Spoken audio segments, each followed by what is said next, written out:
नमस्कार। आज हम जो विषय लेकर आए हैं, विषय है गर्दन का दर्द। क्या आप भी गर्दन के दर्द की वजह से असहाय महसूस करने लगे हैं? इलाज के तरह तरह के ऑप्शंस आपको दिए गए और हर जगह सिर्फ आपको निराशा ही हाथ लगी। मैं डॉक्टर रमाकांत शर्मा आज मैं आपको बताऊंगा कि आप इस गर्दन के दर्द से पूरे तरीके से कैसे फ्री हो सकते हैं। बहुत साधारण सी कुछ एक्सरसाइजेज होती हैं।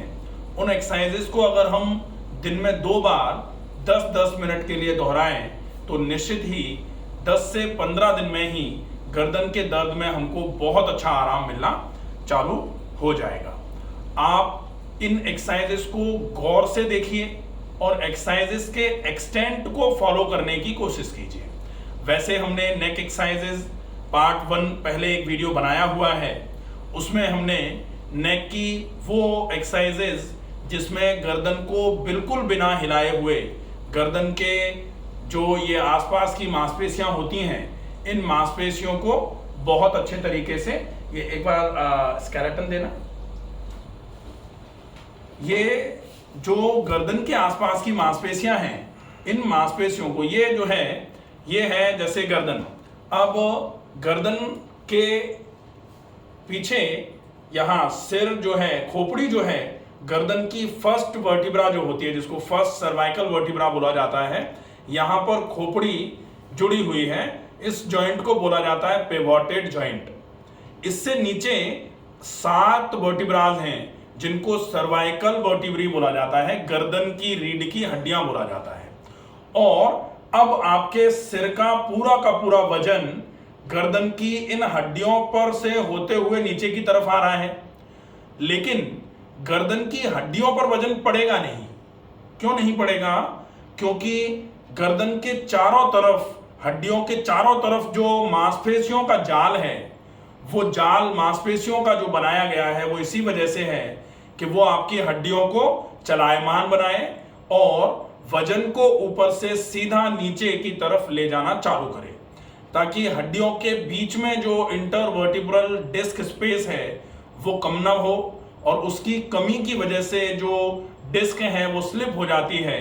डिस्क के स्लिप होने की वजह से जो बीच में नर्व निकल रही होती है डिस्क के, वो नर्व प्रेशराइज होती है, कंप्रेस होती है, जिसकी वजह से सर्वाइकल स्पॉन्डिलाइटिस जैसी समस्याएं आपको फेस करनी पड़ती हैं। उन समस्याओं से परमानेंट निजात पाने के लिए आपको ये ध्यान रखना पड़ेगा कि गर्दन के आसपास की ये मांसपेशियां बहुत अच्छे तरीके से मजबूत रहें, और फिर आप जब तक आपके गर्दन में दर्द ज्यादा है तब तक आप गर्दन को हिलाने डुलाने से भी थोड़ा सा बचिए। कभी कभी ऐसा होता है कि माइल्ड पेन है, गर्दन में थोड़ा बहुत दर्द है, आप लंबे समय तक बैठे रहते हैं और लंबे समय तक बैठे रहने की वजह से आपको गर्दन में दर्द आ जाता है।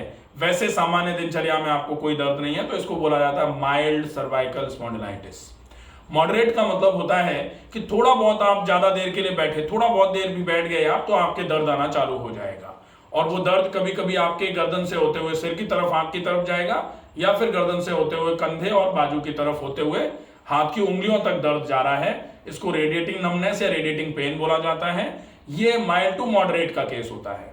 कभी कभी ऐसा होता है कि आपको बैठने उठने में ही बहुत दिक्कत हो रही है, आप लेट गए हैं, बैठने में आपको चक्कर आ जा रहे हैं, सर्वाइकोजेनिक वर्टिगो जिसको बोला जाता है, वैसी कंडीशन आपकी हो गई है, तब फिर आपको ये विशेष ध्यान रखना पड़ेगा कि अगर आपने इस समस्या को समय रहते ठीक नहीं किया तो फिर आपको बड़ी समस्या का सामना करना पड़ सकता है, जिसका जो फलस्वरूप आपको मिलेगा क्या, अगर ज्यादा समस्या हो रही है तो गर्दन की नस अगर ज्यादा दब जाएगी तो हाथ जो है वो सूने होना चालू हो जाते हैं, और ज्यादा दबती है तो हाथ से होते हुए पूरा का पूरा सूनापन जो है वो गर्दन से होते हुए पीठ की तरफ, पैर की तरफ भी चलना चालू हो जाता है। सिवियरिटी जब बहुत ज्यादा होती है तो कभी कभी आपका पूरा दिन दर्द में जाता है, और फिर आपको एमआरआई कराने के लिए कहा जाता है।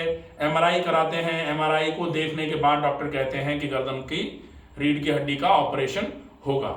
आप अगर इन सारे झंझटों से बचना चाह रहे हैं तो आपके लिए जो प्राइम फेसिया के एक्सरसाइजेज हैं, आप उन एक्सरसाइजेज का बहुत अच्छे तरीके से फॉलोअप करिए। उन एक्सरसाइजेज को आप घर में रहते हुए बहुत आसानी से कर सकते हैं, कोई दिक्कत नहीं आएगी। अगर आपने वो एक्सरसाइजेज बहुत ढंग से कर ली तो फिर आपको और किसी ऑप्शन पर जाने की आवश्यकता नहीं है। आपके गर्दन का दर्द स्वतः ही धीरे धीरे करके बिल्कुल ठीक होना चालू हो जाएगा और एक समय के बाद दर्द जड़ से खत्म हो जाएगा। पहले के समय में लोग सिर पर 100-100 किलो का बोरा या फिर 100-100 किलो या और ज्यादा या थोड़ा बहुत कम जो है ना वो जानवरों के लिए चारा जो होता था वो सिर पर रख के ले जाते थे। आज ये स्थिति है कि हम अपने सिर का वजन ही नहीं ढो पा रहे हैं, सिर पर रख के तो खैर बात ही अलग है। तो इन सारी समस्याओं से निजात पाना है, एक्सरसाइजेज हैं, आप एक्सरसाइजेज का फॉलोअप बहुत अच्छे तरीके से करिए। वीडियो को अंत तक अच्छे तरीके से देखिए ताकि जो एक्सरसाइजेज बताई जा रही हैं इनका आप अच्छे तरीके से फॉलोअप कर पाएं। सीधे बैठें। आज एक्सरसाइजेज के डेमो के लिए हमारे साथ उपस्थित हैं डॉक्टर मंजीत जी। ये आपको ये दिखाएंगे कि एक्सरसाइजेस का एक्सटेंट क्या होना चाहिए। बिल्कुल सीधे बैठे हैं, रीढ़ बिल्कुल सीधी रहे, शरीर आगे के लिए झुका हुआ नहीं हो, गर्दन बिल्कुल स्ट्रेट करके बैठना है। ठीक है। अब हम पहली एक्सरसाइज के लिए, इनको बोला जाता है आइसोमेट्रिक एक्सरसाइजेस। आइसो मतलब सेम, मैट्रिक मतलब मीटर मतलब लेंथ, जहां आपको अपनी गर्दन की मांसपेशियों की लेंथ को, इधर की लेंथ बढ़ानी नहीं है, इधर की सिकोड़नी नहीं है, इधर की बढ़ानी नहीं है, इधर की सिकोड़नी नहीं है, इधर की बढ़ा करके इधर की नहीं सिकोड़नी है, इधर की बढ़ा करके इधर की नहीं सिकोड़नी है। लेंथ आपकी सेम रहेगी, ना तो बढ़ेगी ना घटेगी। तो लेंथ को सेम रखते हुए जो मसल की स्ट्रेंथ को बढ़ाने वाली एक्सरसाइजेज हैं वो स्ट्रेंथनिंग एक्सरसाइजेज मानी जाती हैं। ये बहुत इफेक्टिवली काम में आने वाली एक्सरसाइजेज हैं, इनका अभ्यास अब देखते हैं। सबसे पहली एक्सरसाइज जिसमें आप अपने दोनों हाथों को सुपर इंपोज करके, इस तरीके से आप अपने दोनों हाथों को सुपर इंपोज किया, हथेली को आपने बिल्कुल माथे के सामने रखा, माथे के सामने रखा, गर्दन बिल्कुल स्ट्रेट है, गर्दन आगे की तरफ झुकी हुई नहीं है। अब हथेली से आपने पीछे की तरफ फोर्स लगाया, पूरा पीछे की तरफ फोर्स लगा रहे हैं हथेली से, और साथ में सिर से फोर्स लगा रहे हैं आगे की तरफ। मतलब मूवमेंट बिल्कुल भी नहीं हो रहा है, ना तो हथेली सिर को पीछे धक्का मार पा रही है, ना सिर हथेलियों को आगे धक्का मार पा रहा है। आप जोर लेकिन सिर का हथेली पर, हथेली का सिर पर पड़ा हुआ है, जोर लगा के आप रुके हुए हैं। ये गर्दन की जो मांसपेशियां हैं साइड वाली, ये इन मांसपेशियों पर पूरा जोर पड़ा हुआ है। ये जोर लगा करके आपको 10 सेकंड तक रुकना है, 10 बार काउंट करना है। जब 10 पूरे हो जाएं तो हाथ को धीरे से रिलीज कराते हुए नीचे ले आएंगे। पहली एक्सरसाइज तो होती है ये, आपने दोनों हाथों को यहां लगाया, हाथ से पीछे की तरफ, गर्दन से आगे की तरफ जोर लगा के रोक के रखा, 10 तक गिना। जब 10 पूरे हो जाएं तो धीरे से हाथ को नीचे ले आना है, पहली एक्सरसाइज। दूसरी एक्सरसाइज जो है वो दोनों हाथों को इस तरीके से फिंगर्स को ग्रैस्प कर लिया, फिंगर्स को ग्रैस्प करके हथेलियों को आप अपने गर्दन के पीछे वाले हिस्से पर सिर के तरफ, गर्दन के पीछे वाले हिस्से पर सिर की तरफ, गर्दन पर नहीं रखेंगे, हाँ गर्दन पर नहीं रखेंगे, रखेंगे सिर पर, सिर की तरफ। अब आपको अपनी हथेलियों से गर्दन को आगे की तरफ प्रेस करना है और गर्दन से हथेलियों को पीछे की तरफ प्रेस करना है, पूरा जोर लगा के रोक के रखना है। अब जैसे जैसे आप जोर लगा के रोक के रखेंगे तब आपको ये लगेगा कि आपके गर्दन की इन मांसपेशियों पर जोर पड़ रहा है, क्योंकि इन मांसपेशियों से आप पीछे की तरफ जोर लगा रहे हो, हाथ से आपने आगे की तरफ जोर लगा रखा है, आपके हाथ की बाजू जो है ना वो आगे की तरफ पूरा जोर लगाए हुए हैं, लेकिन आपने अपने एट द सेम टाइम गर्दन से पूरा जोर पीछे की तरफ लगाया हुआ है। आपके गर्दन में कहीं मूवमेंट नहीं है, लेकिन ये मांसपेशी आपकी दोनों तरफ की मजबूत होना चालू हो जाएंगी। ये बहुत इफेक्टिव एक्सरसाइजेज रहेंगी, बहुत फायदेमंद रहती हैं। जब 10 पूरा हो जाए तो धीरे से हाथ को नीचे की तरफ ले आएंगे। अब 2 एक्सरसाइजेज हो गई। तीसरी एक्सरसाइज जो है वो है, आप सीधे बैठे हुए हैं, आप अपने दाहिने हाथ की हथेली को कान के बिल्कुल ऊपर वाले हिस्से पर इस तरीके से लगाएंगे, ऐसे। अब आपका हाथ जो है वो कुछ इस तरीके से रहेगा कि आपका हाथ बिल्कुल साइड में है, बिल्कुल साइड में। अब हाथ से आपने जोर लगाया हुआ है गर्दन को ऐसे इधर की तरफ प्रेस करने के लिए, लेकिन गर्दन ऐसे इधर प्रेस ना हो। एट द सेम टाइम गर्दन से इधर से जोर लगा रखा है ताकि हाथ का बिल्कुल इक्विवेलेंट प्रेशर आप गर्दन से लगा रहे हो, जोर लगा के रोक के रखा हुआ है। आपके गर्दन का ये वाला हिस्सा इससे धीरे धीरे करके मजबूत होना चालू हो जाएगा। जब 10 पूरा हो जाए तब फिर धीरे से हाथ को नीचे लेकर के आना है। तीसरी एक्सरसाइज हो जाती है। चौथी एक्सरसाइज जो है वो होगी जब आप अपने बाएं वाले हाथ को कान के ऊपर की तरफ लगाएंगे। कान के ऊपर बाएं वाले हाथ को लगाया, हाथ से गर्दन को दाईं तरफ प्रेस करना है और गर्दन से पूरा का पूरा हाथ को बाईं तरफ जोर लगा के धक्का मारना है। अब आपके गर्दन की इन मांसपेशियों की मजबूती की बारी है। जैसे जैसे आप 10 तक पूरा गिनेंगे, जब 10 काउंट पूरा हो जाएगा तो धीरे से रिलैक्स कर लेंगे, धीरे से आराम कर लेंगे। ये आपकी 4 एक्सरसाइजेस पूरी हो जाती हैं। जब ये 4 एक्सरसाइजेस पूरी हो जाती हैं, अब हमने क्या देखा कि हमने एक तो ये वाला प्लस बनाया है अभी, हाँ, सामने पीछे दाएं और बाएं, तो ये प्लस बन गया। अब हम ये प्लस बनाने के बाद अब बनाएंगे डायगोनल्स, क्रॉस बनाएंगे। क्रॉस बनाएंगे तो डायगोनल्स बनाने के लिए सामने और दाएं के बीच जो है, बीच में आप अपने हाथ को रखेंगे, ना तो सामने ना दाएं तरफ, बीच में हाथ को रखा हुआ है। अब हाथ बीच में है, अब हाथ से पीछे की तरफ ऐसे और गर्दन से आगे की तरफ ऐसे, तो ये वाला हिस्सा जो है ये ना तो बगल और ना पीछा, तो बगल और पीछे के बगल में जो होता है ये वाला हिस्सा पोस्टेरो-लैटरल हिस्सा जो है ये वाला मजबूत होगा। जोर लगा के 10 तक गिनना है। जब 10 पूरा हो जाएगा तो धीरे से हाथ को नीचे लेकर के आना है। ये हो जाएगी 5वीं एक्सरसाइज। अब 6ठी एक्सरसाइज के लिए सामने और बाएं तरफ के बीच में आपने अपनी हथेली लगाई है, सामने और बाएं तरफ के बीच में हथेली लगाई है। अब हथेली से पीछे की तरफ और गर्दन से आगे की तरफ जोर लगा के आपको अपनी गर्दन को स्टैटिक मेंटेन करना है, गर्दन को बिना हिलाए डुलाए वहीं पर रहना है।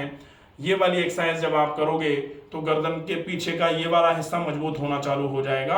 8 जो दिशाएं होती हैं, जैसे पूर्व, पश्चिम, उत्तर और दक्षिण, उसके बाद पूर्व और उत्तर के बीच में ईशान होता है, ये पूर्व और दक्षिण के बीच में अग्निकोण होता है। इसी तरीके से दक्षिण और पश्चिम के बीच में यहाँ नेत्रोदित कोण होता है, और इधर आपका जो उत्तर और पश्चिम जो है इसके बीच में आपका वायव्य कोण होता है। तो ऐसे ही ये 8 जो दिशाएं हैं, इन 8 दिशाओं पर आपको जोर लगा के इन 8 मांसपेशियों को बहुत अच्छे तरीके से, 8 तरफ की मांसपेशियों को आपको मजबूत कर लेना है। इन 8 साइड की मांसपेशियां जैसे जैसे मजबूत होती हैं, अब हमने ये 6ठी एक्सरसाइज देखी है। पूरी 6ठी एक्सरसाइज 10 जब पूरे हो जाए तो धीरे से हाथ को नीचे लेकर के आ जाएंगे। इसके बाद आप ये जो दाईं तरफ और पीछे के बीच में हाथ लगाएंगे, पीछे और दाएं के बीच में आपने हाथ लगाया। अब पीछे और दाएं के बीच में हाथ लगाया, हथेली से आगे की तरफ और गर्दन से पूरा पीछे की तरफ जोर लगा के रोक के रखना है। जब आप जोर लगा के रोक के रखेंगे 10 तक काउंट करेंगे। जब 10 पूरा हो जाएगा तो धीरे से हाथ को नीचे लेकर के आएंगे। ये 7वीं एक्सरसाइज हो जाएगी। 8वीं एक्सरसाइज होगी आपका पीछे और बाएं के बीच में आपको हाथ लगाना है। पीछे और बाएं, ये बायां ये पीछा, इसके बीच में आपको हाथ लगाना है। अब हाथ लगा के हाथ से आगे की तरफ और गर्दन से पीछे की तरफ जोर लगा के रोक के रखेंगे।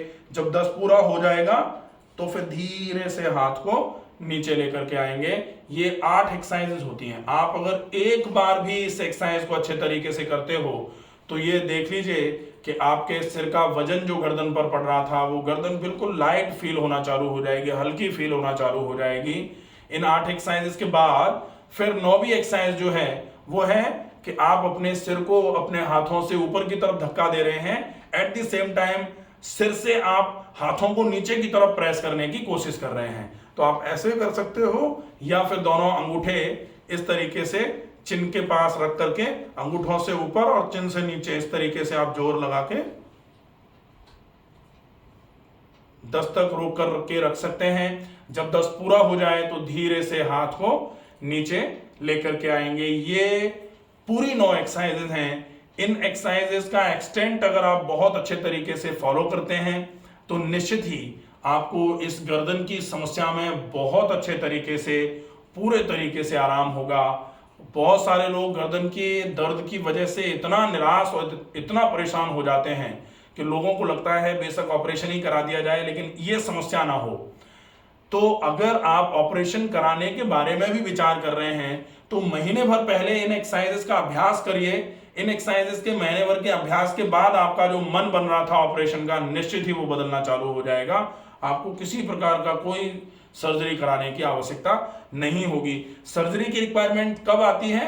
जब नर्व कट हो गई, एक्सीडेंटल ट्रॉमा हुआ और नर्व एकदम से इतनी सीवियरली डैमेज हुई कि अब उसका रिपेयर बहुत पॉसिबल नहीं है, तो फिर ऑपरेशन का सजेशन तो हम लोग भी दे देते हैं कि भाई आप जाके ऑपरेशन करा लो। लेकिन अगर कुछ ऐसा है कि नर्व अभी उतनी डिजनरेट नहीं हुई है, उतनी डैमेज नहीं हुई है, उसका रिपेयर होना अभी संभव है, हम पैसिव थेरेपीज कर करके या एक्टिव एक्सरसाइजेस कर करके अगर इस समस्या से निजात दिला सकते हैं किसी भी मरीज को, तो ये बहुत अच्छा रहेगा।